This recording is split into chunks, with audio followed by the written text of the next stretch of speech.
Bueno, egunon, denoi. Mila esker, ona hurbiltzeagatik. Liburuaren Mikel Urdangarin irastortzaren gizaberetxoak gara. Joxe Azurmendi feminismoekin elkarrizketan liburuaren aurkezpenera. 2016an, Lore Agirrek Joxe Azurmendirekin izandako solasaldi batean, honela zioen Joxek. Sinesten dut ur-jauzi sisteman, hau da, norbaitek irakurriko nau eta haren burua martxan jarriko da. Ez dut esan nahi, nik irakatzi diodala ez. Norbaitekin hizketan ari garenean, edo norbaiten kontra idazten ari garenean, edo erreferentzia pertsonal bat daukagunean, kasik beti gure ideik etortzen dira, alegia. Nire ideiak ez dira nireak, ez dira propietate bat. Baina nire ideiak norbaitek irakurtzen ditu, eta bere ideiak martxan jartzen dira. Horrek ez du beste saiakera bat idatziko, baizik novela bat idatziko du. Orduan, ideia hauek ur-jauzi modura iritsi egiten dira, iritsi behar duten tokira. Irudi ezin hobea da, erakusteko, adierazteko Joxe Azurmendik berak pentsamendua, filosofia, nola ulertzen zituen. Sistema moduan, lan kolektibo moduan, eta ur-jauziaren irudi horrekin, ezta? Eta hortik abiatu zen ur-jauzi bildumaren ideia, ur-jauzia bilduma dagoeneko Mikelen Azurmendiren liburua, jakinek eta EHUk lankidetzan aurrera daramatena.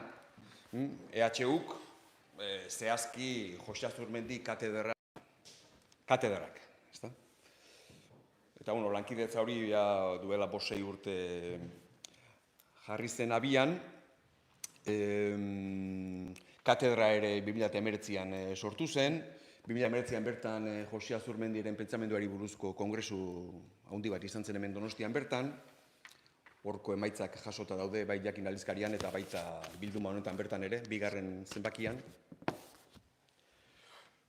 Eta hortik, urteroko zitari men eginez, hemen gatoze 5. liburuarekin. Joxe Azurmendi bera taldean kokatzen da erabat, berak gainera bere burua ere hala ezagutzen zuen, alegia berak talde horren baitan ulertzen zuen bere ibilbidea, bere ekarpena, eta talde lana, lan kolektiboa, funtsezkoa zitzaion.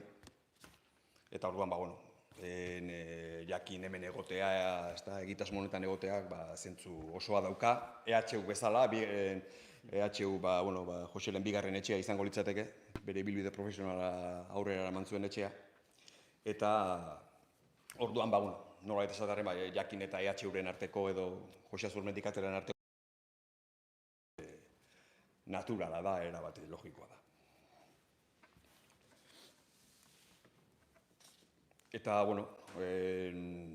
alaxe du helburua bildumak, Joxe Azurmendiren, katedrak berak bezala, Joxe Azurmendiren pentsamendua auspotzeaz eta zabaltzeaz gain, euskal pentsamenduari berari auspoa ematea baita ere, eta bidea irekitzea, pentsamendu horren akuilu izatea. Eta, hortara gatoz orain ere, Mikelen liburuarekin, Mikel Urdangarin, irastortza, Beasaindarra, filosofian doktorea da, hain zuzen, 2023an, ezta? Irakurri zenuen tesia. Lauan, iaz, beia, bai, iazko udaberrian edo.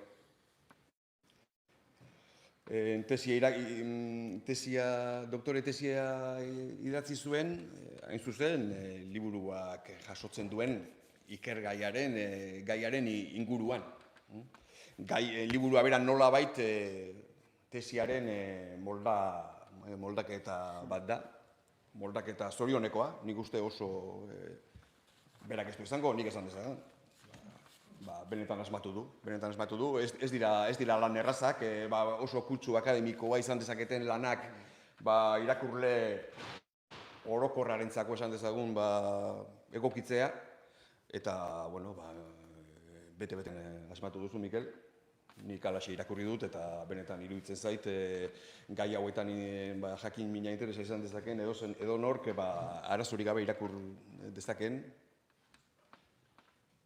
konzentratuta, bai, konzentratuta bai, baina arazorik gabe irakur dezaken liburua dela. Genioen bezala, 24 tesia idatzi zuen Mikelek, eta, bueno, lehendik gurekin jakin irakurgaiak bilduman bazuen ordurako liburu bat argitaratuta, Simone de Beauvoir, norbanakoa eta burujabea, eta burujabetza. Eta, gaur egun gara naizen egiten du lan, eta horrez gain, iaztik jakineko kontseilu editorialeko kidea ere bada. Norbaitek pentsa dezake, akaso neurri batean oso endogamikoa dela guztia, baina ez da hori, kontua da guri jakinen bintzat onenak inguruan edukitzea gustatzen zaigula. Eta, bueno, liburuari buruz, hain zuzen, liburua abiatzen da Joxe Azurmendiren pentsamenduaren azterketatik, eta elkarrizketan jartzen ditu Joxe Azurmendiren pentsamendua batetik gizakiari buruzko zentzuri zabalenean. Pentsamendua batetik eta bestetik feminismotik azken hamarkadetan Simone de Beauvoirren gandik ona esan dezagun, zentzu honetan baita ere, eta egin diren ekarpenekin bat egiten du ikerketa lerro honek, ez da Mikelen ikerketa horrek, biak uztartzera edo biak behintzat bata bestearen aurrean aurkeztera eta aztertzera jotzen du. Mikelek berak liburuaren sarrerako testuan oso ondo adierazten du, liburuaren abiapuntua. Zer dute komunean Joxe Azurmendik eta Judith Butler? Seminariotik abiatu zen, bestea heteroarauaren ertzetako komunitate disidentetatik, zenbait urte beranduago. Arazo, autu eta xede erabat desberdinetatik aritu dira, eta beraien obra eta proiektu garapena ere oso bestelakoa izan da. Posiblote da komunean zerbait izatea, jarrote daitezke elkarrizketan, eta Azurmendi Simone de Beauvoirrekin, eta Donna Harawayrekin, eta hurbilakora joz Jule Goikotxearekin. Hori da bere ikerketaren abiapuntua, eta emaitza hemen dago, eta benetan, nion bezala, bi ataletan dago liburua, lehen atal batean Joxe Azurmendiren pixkate antropologia filosofikoa edo denezaken, argiak gizakian ikuspegi hori da, eta bigarrenean elkarrizketa dator, ezta? Eta, bueno, zerbaitek esaten dit, Mikelek hobeto azalduko dizkizuela horko edukiak, eta, bueno, berari emango diotitza.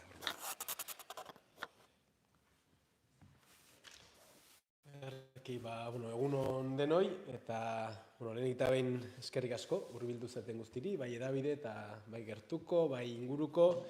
Eskerrik asko Xabierri, aurkezpenagatik eta prozesu oso antzear emandako masterclassengatik. Ez dakit goendik puntu eta komak ondo jartzen ikasi dudan, baina, pixka bat ikasi dut. Zera bat ikasi? Gaurkoa niretzat egia esan egun berezi bat da. Ia orain dela 6 urte hasi nintzen hau lantzen. Nire gora berak izan ditut noski, baina oroar esango nuke ibilbide oso aberatsa izan dela, niretzat behintzat, asko ikasi dut, asko gozatu dut. Eta zentzu hortan, sentitzen naiz, aurrekoan Xabier Amurizari entzuten nion aditz bat baliatuz, asaskatuta. Zer esan nahi du asaskatuta?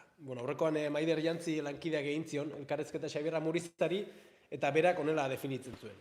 Zerbait esaten edo egiten usten zarenean sentitzen duzuna, ustearen betetasuna. Eta nire kasuan, esan dezaket, 6 urte hauetan, esan dedan bezala, pasio handiz egin dudala lan, ilusio handiz, ale egin du naiz, alik eta mimorik handienarekin idazten, ikertzen eta beste. Eta, jakitu naiz, oraindik ibilbide luze bat dagoela egiteko, elkarrizketan asko dagoela sakontzeko, beste 10 autore sartu behar ditugula eztabaida honetan, elkarrizketa honetan, baina, ni honaino heldu naiz, zentzu hortan ustu naiz, eta esan dezaket, asebet eta sentitzen naizela, eta horregatik diot, gaurkoan niretzat egun berezi bat dela, esango dugu, prozesu baten, 6 urtetako prozesu baten, borobiltze moduko batero badalako, ezta. Eta beste alde batetik nago oso eskertuta.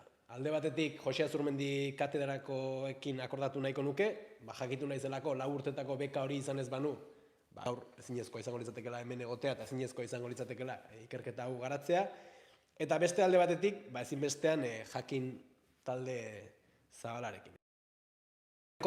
Justo Lorearekin egon nintzen, eta tartean nola ez, Jose Azurmendi izan genuen izpide, eta Loreak aipatzen zidan, Jose Azurmendi izaeraz ere berezia izan dela. Eta Jose Azurmendik, nolabait, gure mundutxo ontara sartzen ziren kazetari, ikerlari, pentsalari eta abarrei, bateak irekitzen dizkiela, konfiantza bat eskaintzen ziela, eta aukerak zabaltzen dizkiela, ezta? Eta Loreak aipatzen zidan, jakinen alegintzen direla hala egiten. Eta nire kasuan behintzat, uste dut alaxe izan dela, ez? Kriston konfidantza eskaini dira hasieratik, Kriston aukerak eman dizkidazue, tartean liburu hau argitaratzeko aukera Jose Azurmendi katedrarekin batera, eta zentzu hortan, benetan oso eskertuta nago. Eta, hau esan da zer landu dute liburu honetan, ezta? Ja Xabierrek aipatu du, baina titular bat eman beharko banu, saiatu naiz liburu hontan giza aberetxo ardatz hartuta gizaki eredua lantzen, eta horretako, Jose Azurmendi eta zenbait autore feminista elkarrizketan jarri ditut, nire ustez ez direlako iturri bakarrak, baina nire ustez behintzat, iturri emankorrenetakoak behintzat izan badirelako. Eta, zergatik aukeratu ditut Jose Azurmendi, zenbait autore feminista, gaia bera, hori argitzen saiatuko naiz, eta gero pixkanaka, spoiler txiki bat egingo dut, zer eta nola landu den, ezta. Lehenik eta behin, zergatik Jose Azurmendi. Alde batetik, filosofia oso aberatsa josi duelako, 42 liburu, okerrez banago, 100 artikulu, itzulpenak, itzaurreak, sekulako obra osatu du, tartean 10 gai landu ditu, eta askotan nazioaren bueltan egindako gogoetengatik da ezaguna, eta normala, gogoeta oso interesgarriak egin dituelako, baina berak esaten duen bezala, nazioaren ideia orok gizatasun oso bat aurre suposatzen du. Oda, gizakia ulertzeko modu bat, komunitatea ulertzeko modu bat, moral jakin bat, batasunak eta diferentziak artikulatzeko era jakin bat, eta zentzu hortan, eta tartean gizakia ulertzeko modu bat ere bai. Eta tartean bere hitzetan esango dugu, gizaberetxoa ulertzeko modu bat ere aurre suposatzen du nazio ulertzeko era horrek. Eta zentzu hortan esango nuke, Josek propioki gizaberetxoa 3 lanetan landu balin badu ere, bere obra osoan zeharlerroa izan da, eta bere obrari bateratasuna ematen dion kontzeptu giltzarrietako bat dela gizaberetxoa.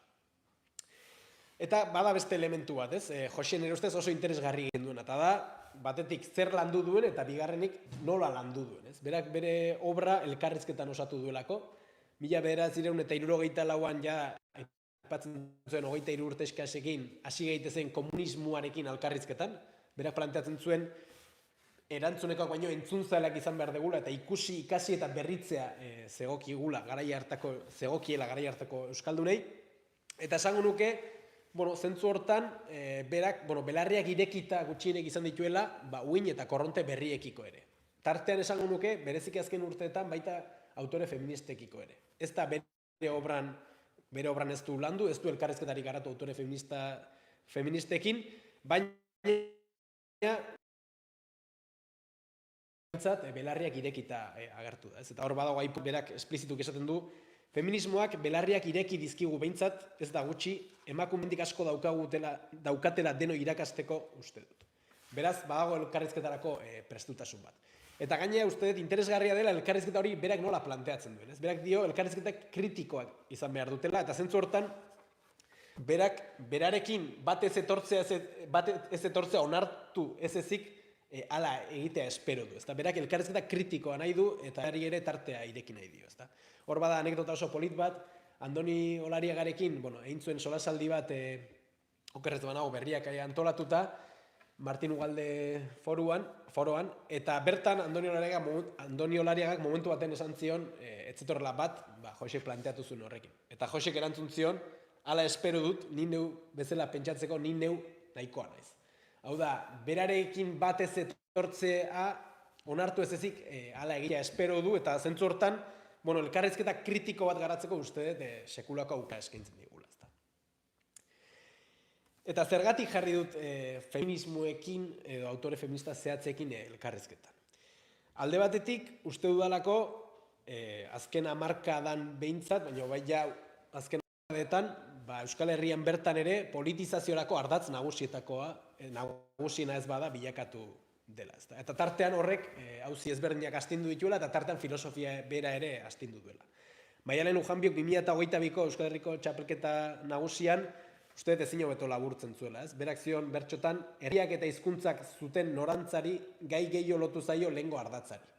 Aurretik ere beste hainbat gaiekin elkarlotuta zegoen ardatz hori, baina uste dut azken hamarkadan bereziki eta aurretik ere bai, feminismoak ardatz hori aberastu egin duela eta ardatz horrekiko elkarrizketan sekulako astindua ekarri duela eta horri heldu egin behar zaiola. Hau da, zeharlerroko auzi bat balin bada, hau da, auzi eta subjektu oro zeharkatzen dituen teoria multzo kritiko, konplexu, aberats eta plural bat balin bada, balin degula jarraitu, existituko ez balitz bezala, Joseren garai bateko espiritu horri jarraiki ikusi, ikasi eta berritzea dagokigula, eta zentzu hortan, ingo dugu hitzjoku bat eginez, orduan komunismoarekin alkarrizketan hasi zen bezala hasi, feminismoarekin alkarrizketan hastea dagokigula.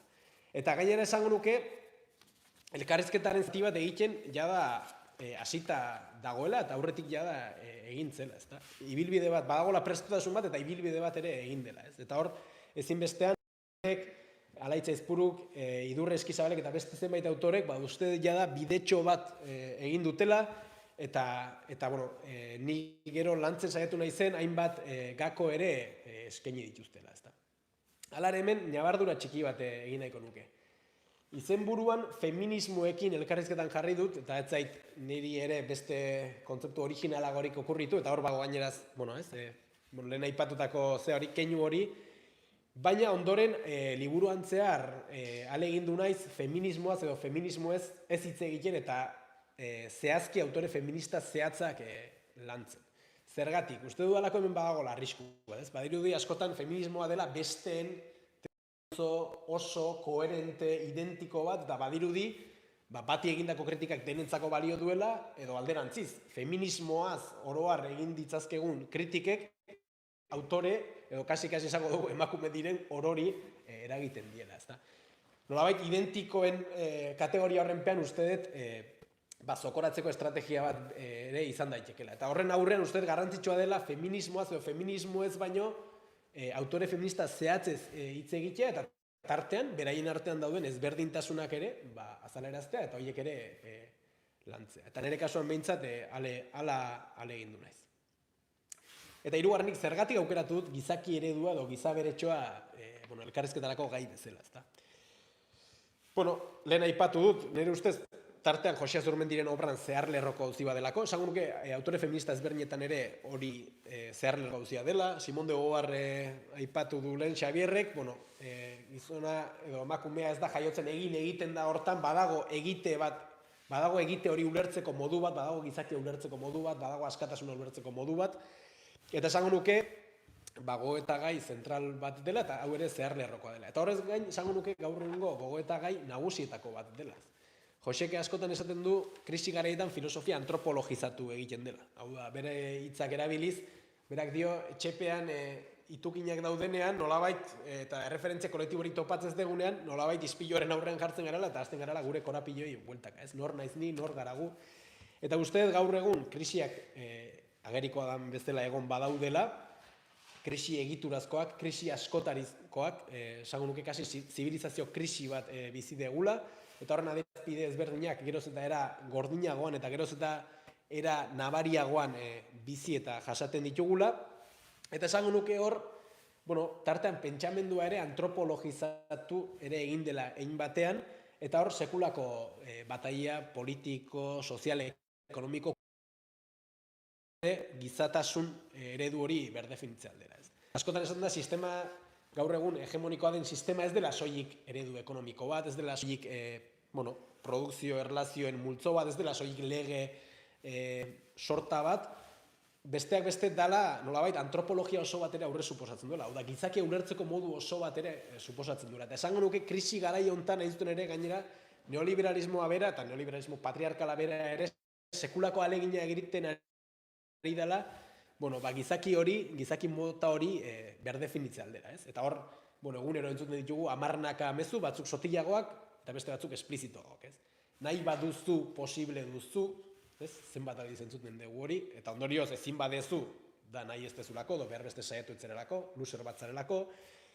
Gero etorriko da ultraeskuina eta esango du, nahi baduzu, posible duzu, baina ez duzunez, ja komplikatu egiten da, eta azten da esaten, ez? Zapaldu edo zapaldua izan, hemen ez dago denok nahi izaterik, edo denok ahal izaterik, zapaldu edo zapaldua izan, ez dago beste atera biderik. Edo gaur egun esango nuke krisi sozioekologikoaren testu inguruan ere, ez da ugari ditugula, eta tartean, fondo-fondoan, esango nuke, gizatasun eredu bat ere badagoela disputan, ez? Zertarako askatasuna dugu, zertarako ez? Berziklatzeko edo ez berziklatzea erabakitzeko askatasunik badegu, bai ez, edo autoarekin, hor sekulako eztabaida dago, ezta? Gizakia, komunitatea, askatasuna ulertzeko moduak daudela disputan, eta hor, uste dut, bai Jose Azurmendik eta baita izpide ditugun autore feminista ezberdinek, gako oso interesgarriak eskaintzen dizkigutela. Bestelako gizaki eredu bat pentsatzeko, eta disputa horretan, gure ekarpen aletxoa egiteko, ez. Eta, nola landu ditute autore hauek eta auzi hauek? Azkar batean egingo dut errepaso bat, eta gero nahi baduzue galden tartean sakonduko dugu, ez. Xabierrek esan duen bezala, bi ataletan banatu dut lana, lehenik eta behin, Jose Azurmendiren giza beretxoa azaldu dut bere testu inguruan eta bere obran kokatuta, eta behin ala eginda, bigarren zatian, Jose Azurmendi, esan dudan bezala, zenbait autore feministekin, elkarrezketan jarri dut, 6 auzi zehatzen bueltan. Eta 6 auzi zehatz horien bueltan, nolabait, auzi bakoitza 2 golpetan edo egituratu dut. Alde batetik, hasieran saiatu naiz antzekotasunak topatzen, eta komunean duten hori, biztarazten, eta hor elkarrezketa garatzen, eta bigarren partean, elkarrezketa hori nolabait pixkat eztabaida bihurtu dut, eta hor dauden, ezberdintasunak, bai Jose eta autore feministen artean, baina baita ere, autore feminista ezberdinen artean ere, eta hor tartean Jose sartu dut, dauden ezberdintasunak, nabardurak, matizak, horietan pixkate harakatzen saiatu naiz. Eta zer da Joseren gizaberetxoa? Esan bezala, 5 minutuan egingo dut. Jose Azurmendiren gizaberetxoa bere testu inguruan ulertu behar dugu. Josek behin eta berriz esaten du, berak, lehen zeak esaten zuen bezala, Xabierrek esaten zuen bezala, berak ekipoan egin duela lan, eta bere obra ulertu behar dela, besteak beste, 56ko belaunaldia deitu zaion horren baitan.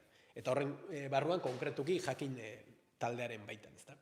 Eta kokatu behar dugu, 60 hamarkadako Euskal Herrian eta munduan, ez? Euskal Herriari dagokionean, mundu mailan bazegoen nolabaiteko giro optimista bat, Vietnamgo gerra, Kubako iraultza, 68ko maiatza ezberdinak, hor bazegoen iraultza, edo, bulkada iraultzaile bat, momentu hortan giro bat zabaltzen ari zana, eta Euskal Herrian ere, 60 hamarkada hortan, sekulako berpizte politiko, sozial, ekonomiko, kulturala gauzatu zen, ez? Itziar Aizpuruk Euskal Udaberria deitzen zion fenomeno horri, ez.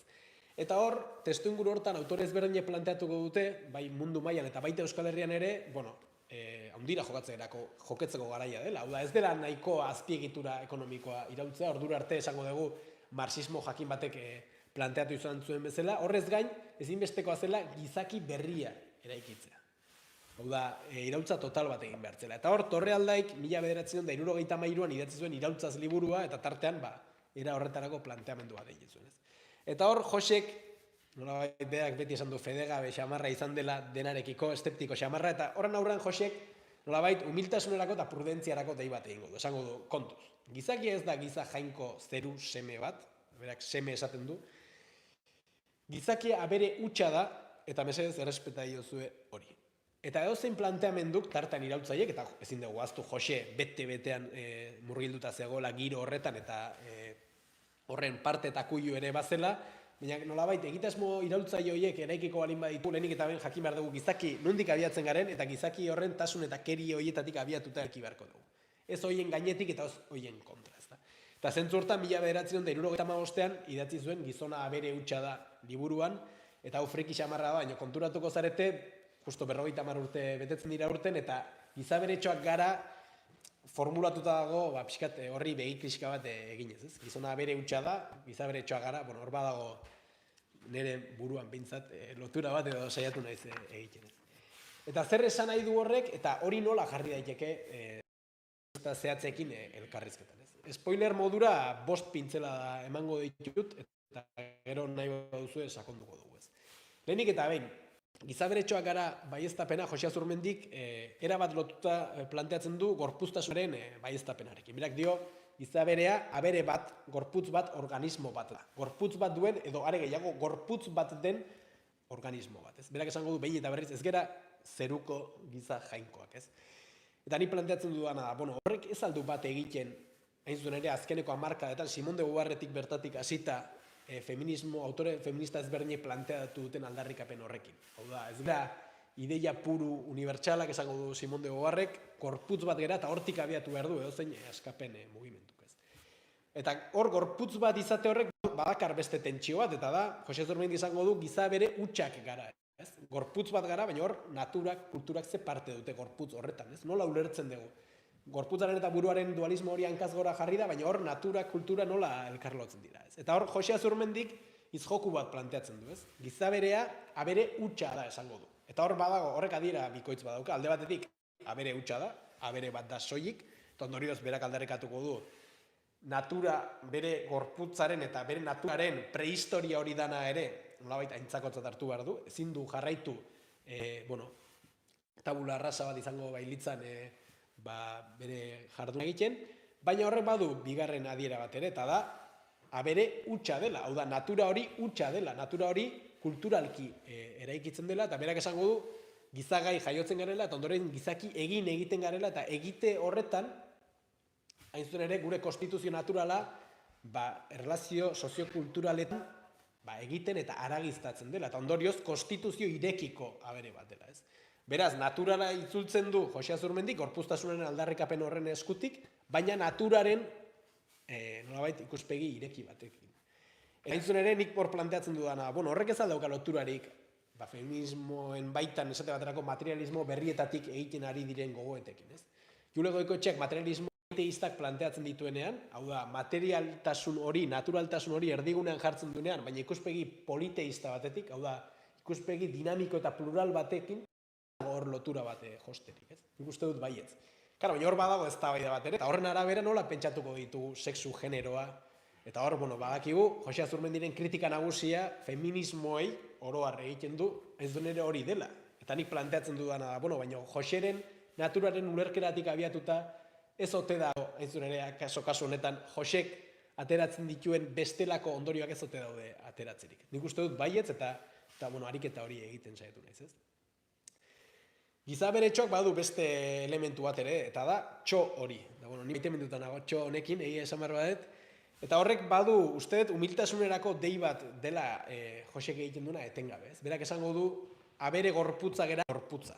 Eta hemen Kain eta Abelen referentzia biblikoa dago noski, hau da, gorputza euskor bat hilgarria dana, zaurgarria dena, ez? Eta gainera esango du, lagunkoia eta lagun beharra dela. Berak dio, aberetxo, aula eta erkina da gizakia, aula delakoxe, lagunkoia eta lagun beharra. Hau da, aula delakoxe, abel gorputz bat delakoxe, besteen beharra du, bestekiko dependientea da, interdependientea da. Eta hemen, hau ez dago lotzerik, autore feminista ezberdinek zaurgarritasunaren eta interdependentziaren bueltan egindako gogoetek, ezta? Jule Goikoetxeak esaten du, ugaztun jaiotzen gara eta sujetu egiten gaituzte. Hemen ez aldago, lotura bat josteko modurik, nik uste dut baietz. Giza abereak badu hirugarren elementu bat ere, eta da, giza aberea dela. Eta ondorioz, aberea den neurrian, besteak beste naturan ere egon badagoela, ez? Josek behin eta berriz azpimarratzen du kontuz. Ez gera supergizaki supernaturalak.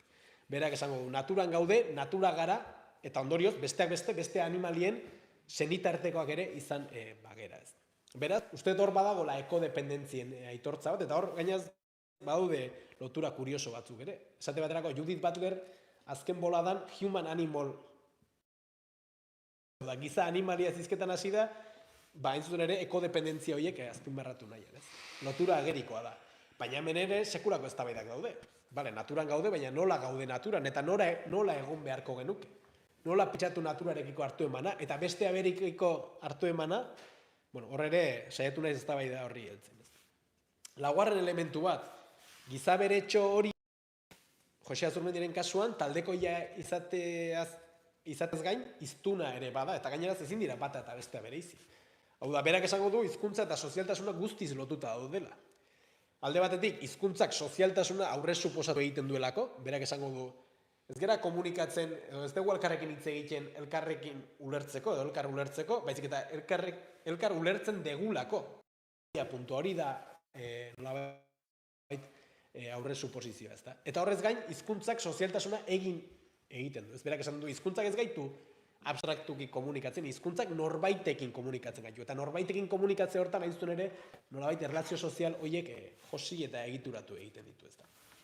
Eta hemen, kasu honetan, Idurre Eskizabelek planteatzen duen bezala, ez ote dago Judith Butlerren human animal edo giza animalia performatibo horrekin lotura bat egiterik, ez? Judith Butlerren kasuan ere, hizkuntza ez da axaleko ezaugarri, esango dugu osagarri bat, berak esango du, gure gizaberearen ezaugarri eratzaile eta esentziala dela, ezta? Hau gaineraz, esplizitua da, esentziale kontzeptua. Baina, esango du, ez dela esentzia bat, ez? Eta hau Ricardo Arregiren hitz joku bada, ez? Zergatik, dalako dinamikoa dalako, etenik gabe errepikatu behar dena, sortzaia delako, hau da, elkarrizketa bakoitzean etengabe bersortzen dena, ambigua delako, esalearen eta entzuleren arteko ezin ulertuak eta gaizki ulertuak ere hamarnaka izaten direlako, eta ondorioz, badagoelako, ez? Hizkuntza hori eratzailea den hizkuntza hori bestela egiteko aukera ere, eta kasu honetan, Judith Butlerrek esango du, ulergarritasunaren mugak zabaltzeko aukera ere, ezta? Beraz, horrez ote dago loturarik.